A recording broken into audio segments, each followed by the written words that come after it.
నమస్తే అన్న, అందరికీ నమస్కారం. కువైట్ లో ప్రతి శుక్రవారం వేల మంది భారతీయులు అలాగే ప్రవాసులు మనం చూసుకుంటే ఇతర దేశాలకు సంబంధించిన వారు మాలియా ప్రాంతానికి వెళుతూ ఉంటారు. మాలియా ప్రాంతంలో సముద్రం వైపు వెళ్లాలంటే కానీ ప్రజలు ఇబ్బందులు ఎదుర్కొంటూ ఉన్నారని చెప్పి కువైట్ ప్రభుత్వం కొత్త బ్రిడ్జి అయితే నిర్మించడం జరిగింది. నిర్మించిన తర్వాత ప్రవాసులు ఆ యొక్క బ్రిడ్జి ద్వారా రోడ్డు దాటుకుంటూ రాకపోకలు కొనసాగిస్తూ ఉన్నారు.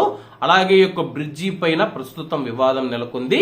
ఒక కువైటీ పౌరుడు కువైట్ ప్రభుత్వం ప్రవాసులకు కొత్తగా నిర్మించిన మాలియాలో కువైట్ సిటీలో ఈ యొక్క బ్రిడ్జిని నిర్మించిందని చెప్పేసి అతనైతే ఆ యొక్క బ్రిడ్జి దగ్గరికి వెళ్లడం జరిగింది. ఆ యొక్క బ్రిడ్జి పైన స్క్రీన్ మీద మీకు ఫోటో కనపడుతూ ఉంది.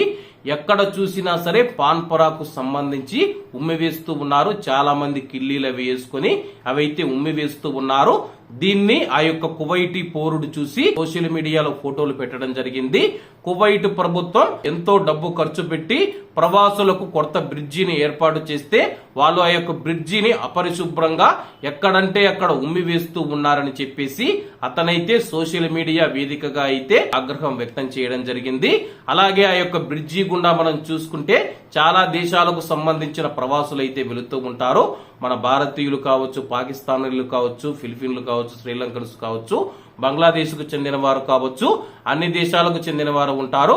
అలాగే మన భారతదేశం విషయానికి వస్తే కానీ యూపీ, ఉత్తరప్రదేశ్ కు సంబంధించి అలాగే నార్త్ కు సంబంధించిన భారతీయులు ఎవరైతే ఉన్నారో వాళ్ళు ఎక్కువగా అయితే ఈ యొక్క పాన్ పరాకులు అనేది వాడతారు. మన రెండు తెలుగు రాష్ట్రాలలో కూడా కొంతమంది ఉన్నారు. దయచేసి ఎవరైనా సరే అన్నా ఆ యొక్క మార్గం గుండా వెళుతూ ఉన్నప్పుడు ఆ యొక్క బ్రిడ్జి పైన ఇటువంటి పనులు ఎవరు చేయవద్దండన్నా.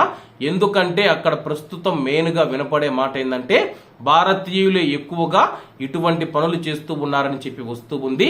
బంగ్లాదేశీయులు చేస్తూ ఉన్నారు, అలాగే పాకిస్తానీలు చేస్తూ ఉన్నారు, అలాగే ఇతర దేశాలకు సంబంధించిన ప్రవాసులు కూడా అక్కడ ఉమ్మి వేస్తూ ఉన్నా సరే మన భారతీయుల పేరు ఎక్కువగా వినబడుతూ ఉందని చెప్పి వార్తలు వస్తూ ఉన్నాయి. కాబట్టి కువైట్ లోని మాలియా బ్రిడ్జి పైన నిన్న మీరు ఎలా మాలియాకు వెళ్లారు కాబట్టి అక్కడ పరిస్థితి ఎలా ఉందని చెప్పి కామెంట్ రూపంలో తెలియజేయాలని కోరుకుంటూ అందరూ బాగుండాలి, అందులో మనం ఉండాలి. అందరికీ నమస్తే అన్న, జై హింద్.